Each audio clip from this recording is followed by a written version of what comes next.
திருப்பதி ஏழுமலையான் கோயிலில் அதிமுக முன்னாள் பொதுச் செயலாளர் சசிகலா சுவாமி தரிசனம் செய்தார். காலை ஏழுமலையான் கோயிலில் அர்ச்சனை சேவையில் பங்கேற்ற அவர் நேர்த்திக்கடன் செலுத்தினார். தரிசனத்திற்கு பின்பு கோயில் ரங்கநாயக மண்டபத்தில் வேத பண்டிதர்கள் வேத சிறுவசனம் வழங்கினர். கோயில் அதிகாரிகள் தீர்த்த பிரசாதங்கள் வழங்கி கௌரவித்தனர். தொடர்ந்து அவர் ஆலயத்திற்கு எதிரே உள்ள ஆஞ்சநேயரை தரிசித்து கற்பூரம் காட்டி தேங்காயை உடைத்து வழிபட்டார்.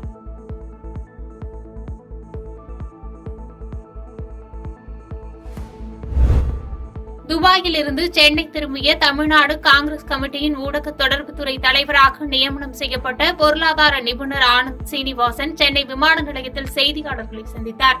அப்போது தமிழ்நாடு காங்கிரஸ் கமிட்டியின் ஊடக தொடர்புத்துறை தலைவராக நியமனம் செய்யப்பட்டது தனக்கே ஒரு இன்ப அதிர்ச்சியாக இருக்கிறது என்று தெரிவித்த அவர், திமுக தலைமையில் இருக்கும் தங்களது கூட்டணி 40க்கு 40 பாராளுமன்ற தொகுதிகளிலும் வெற்றி பெறும் என்று தெரிவித்தார்.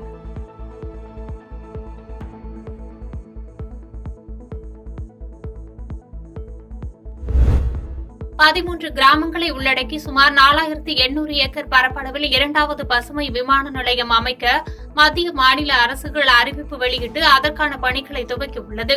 இதற்கு எதிர்ப்பு தெரிவித்து நேற்று ஏகனாபுரம் உள்ளிட்ட பகுதிகளைச் சேர்ந்த விவசாயிகள் மற்றும் பொதுமக்கள் டிராக்டர் பேரணியாக சென்று நிலக்கெடுப்பு அலுவலக திறப்பு விழாவை தவிர்க்க கோரி முற்றுகையிட முயன்றனர். இந்நிலையில் சுங்குவார்சத்திரம் காவல்துறையினர் இத்திட்டத்திற்கு எதிர்ப்பு தெரிவித்து போராடிய 137 நபர்கள் மீது சட்டவிரோதமாக கூடுதல் அரசாங்க ஊழியரை பணி செய்ய விடாமல் தடுப்பது, அரசு ஊழியரின் உத்தரவை மீறுவது என 3 பிரிவுகளின் கீழ் வழக்கு பதிவு செய்து நடவடிக்கை மேற்கொண்டு வருகின்றனர்.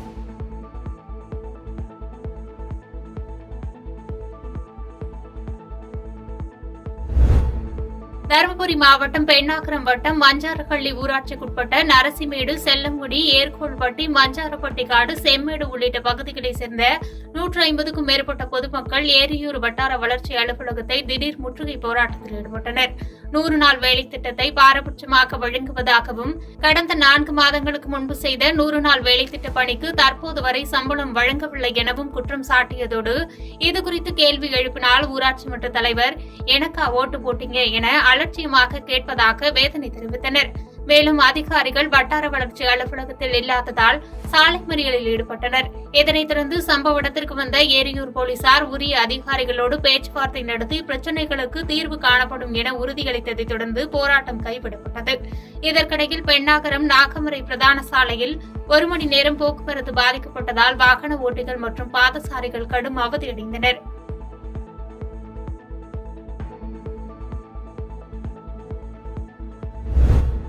தூத்துக்குடி மாவட்டம் சாத்தான்குளம் அருகே உள்ள அம்பலசேரி கிராமத்தின் அருகே சாத்தான்குளம் வட்டாட்சியர் இசக்கி முருகேஸ்வரி தலைமையிலான வருவாய்த்துறையினர் வாகன சோதனையில் ஈடுபட்டனர். அப்போது திருவரங்கநேரி கிராமத்தைச் சேர்ந்த நாம் தமிழர் கட்சியின் சாத்தான்குளம் வடக்கு ஒன்றிய செயலாளர் நவீன் எபிராஜ் என்பவர் அந்த பகுதியில் லாரியில் அரசின் எவ்வித அனுமதி சீட்டுமின்றி லாரியில் அதிக பாரத்தோடு ஜல்லிக்கற்களை கொண்டு வந்தது தெரியவந்தது. இதனையடுத்து வருவாய்த்துறை அதிகாரிகள் அந்த லாரியை சாத்தான்குளம் காவல் நிலையத்தில் ஒப்படைத்தனர். தொடர்ந்து கட்டாரிமங்கலம் கிராம நிர்வாக அலுவலர் வேல்முருகன் அளித்த புகாரின் பேரில் சாத்தான்குளம் போலீசார் வழக்கு பதிவு செய்து லாரியை ஓட்டி வந்த நாம் தமிழர் கட்சியின் வடக்கு ஒன்றிய செயலாளர் நவீன் எபிராஜ் என்பவரை கைது செய்து ஸ்ரீவைகுண்டம் கிளை சிறையில் 15 நாள் நீதிமன்ற காவலில் அடைத்தனர்.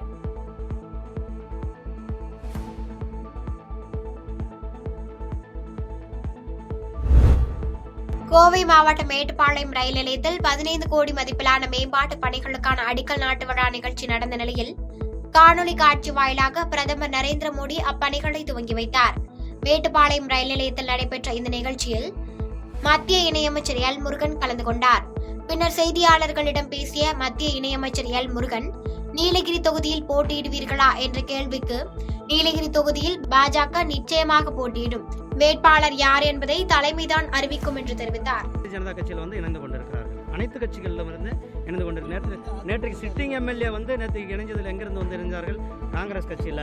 அதே மாதிரி டிஎம்கேலிருந்து இணைகிறார்கள். அண்ணா திராவிட முன்னேற்ற கழகத்திலிருந்து அனைத்து கட்சியிலிருந்துமே பாரதிய ஜனதா கட்சியின் மேலே ஈர்க்கப்பட்டு பிரதமர் திரு நரேந்திர மோடிஜி அவர்களால் கவரப்பட்டு பிரதமர் திரு நரேந்திர மோடிஜி அவர்களுடைய வளர்ச்சி அரசியல். வெயிட் பண்ணுங்க, நாளைக்கு பார்க்கலாம். அதெல்லாமே நாளைக்கு தெரியும். நீலகிரியை பொறுத்தளவுக்கு பாரதிய ஜனதா, நான் ஆரம்பத்திலிருந்து சொல்லிட்டு இருக்கிறேன், பாரதிய ஜனதா கட்சியினுடைய வேட்பாளர் நிற்பது உறுதி.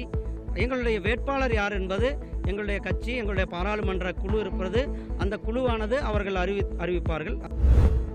ஈரோடு மாவட்டம் சத்தியமங்கலம் அடுத்த புஞ்சை புளியம்பட்டி பவானி சாகர் ஒன்றிய பகுதிகளில் 3 கோடி மதிப்பீட்டில் பல்வேறு வளர்ச்சி திட்ட பணிகளுக்கு அடிக்கல் நாட்டி நீலகிரி எம்பி ஆர் ராசா துவங்கி வைத்தார். பொன்மேடு பகுதியில் அங்கன்வாடி கட்டிடம் திறப்பு விழா, புளியம்பட்டி நகராட்சி பகுதியில் உள்ள KVK அரசு ஆண்கள் மேல்நிலைப் பள்ளியில் தலையரங்க கட்டிடம் திறப்பு விழா, புளியம்பட்டி நகராட்சி தொடக்கப்பள்ளியில் 4 வகுப்பறை கட்டிடத்திற்கு அடிக்கல் நாட்டு விழா மற்றும் பவானி சாகர் அடுத்துள்ள நல்லூர் ஊராட்சி புதுப்பாளையம் பகுதியில் நியாய விலை கடை அடிக்கல் நாட்டு விழா, அங்கன்வாடி கட்டிடம் திறப்பு விழா, 3 கோடி மதிப்பிலான வளர்ச்சிப் பணிகளில் புதிய பணிகளுக்கு அடிக்கல் நாட்டியும் முடிவுற்ற பணிகளை பொதுமக்கள் பயன்பாட்டிற்கு திறந்து வைத்தும் சிறப்பித்தார்.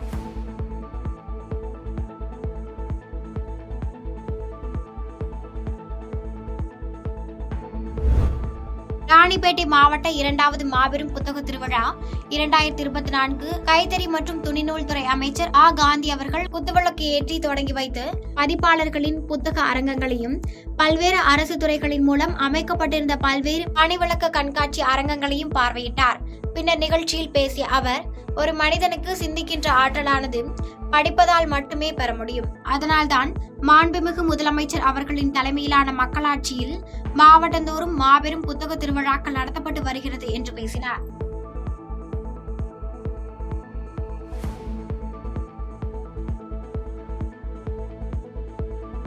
பாதகம் செய்பவரை கண்டால் நாம் பயங்கொள்ளலாகாது பாப்பா, மோதி மிதித்து விடு பாப்பா, அவர் முகத்தில் உமிழ்ந்து விடு பாப்பா.